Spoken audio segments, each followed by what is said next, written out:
सोलापूर लोकसभेच्या काँग्रेस उमेदवार आमदार प्रणिती शिंदे आणि भाजप उमेदवार आमदार राम सातपुते यांना दिले सडेतोड उत्तर।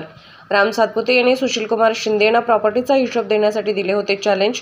त्याला प्रणिती शिंदे यांनी सोलापुरातील प्रचार सभेत त्याच भाषेत उत्तर दिलं आहे। भिडायचं असेल तर माझ्याशी भीड, मी लोकसभेला उभी आहे, माझ्या वडिलांना काय बोलता असं म्हणत प्रणिती शिंदे यांनी उत्तर दिलं आहे। ज्यांना संस्कार दिले गेले नाहीत ते सर्व एकत्र आले आहेत। माझ्या विरोधात जे उभे आहेत त्यांना तुम्ही पार्सल म्हणता, मात्र मी काही म्हणणार नाही।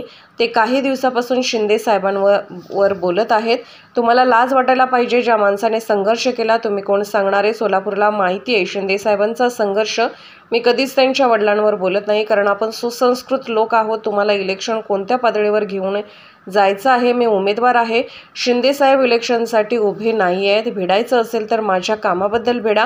15 वर्ष उगाचच माझ्या लोकांनी मला निवडून दिलं नाही, आतापर्यंत संघर्ष केलाय। तुम्ही म्हणत आहात संघर्ष नाही, याचा अर्थ तुम्ही माझ्या लोकांचा अपमान करत आहात। आमची लोक काम बघून मतदान करतात, दुसरी कोणतीही गोष्ट बघून करत नाहीत। मंडळी एवढी 83 वर्षाची आपले वडील जर रात्रंदिवस लोकांसाठी असूनही हा महाराष्ट्र पिंजून काढत असतील आणि तुम्ही त्यांनाच विचारता, ह्याच्यावरून कळतं की तुमचे संस्कार किती आहेत, तुम्हाला कशी घरात शिकवण मिळते।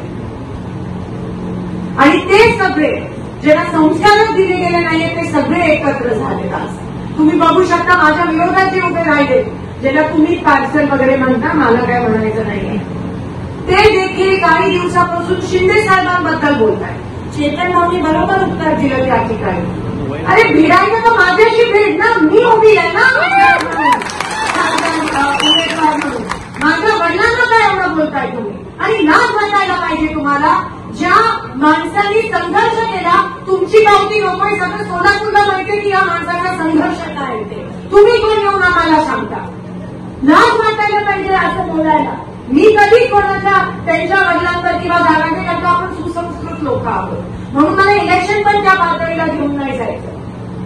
मी उमेदवार आहे, ते उभे नाही आले। भिडायचं तर माझ्या कामाबद्दल बोला। 15 वर्ष उगाच नाही माझ्या लोकांनी मला निवडून आणलं, तो पण संघर्ष होता। आणि तुम्ही म्हणताय संघर्ष नाही म्हणजे तुम्ही माझ्या लोकांना अपमानित करताय, मला नाही। कारण का आमची लोक कामाला बघूनच निवडणुकीत मतदान करतात, दुसरी कोणती गोष्ट बघत नाही त्या ठिकाणी।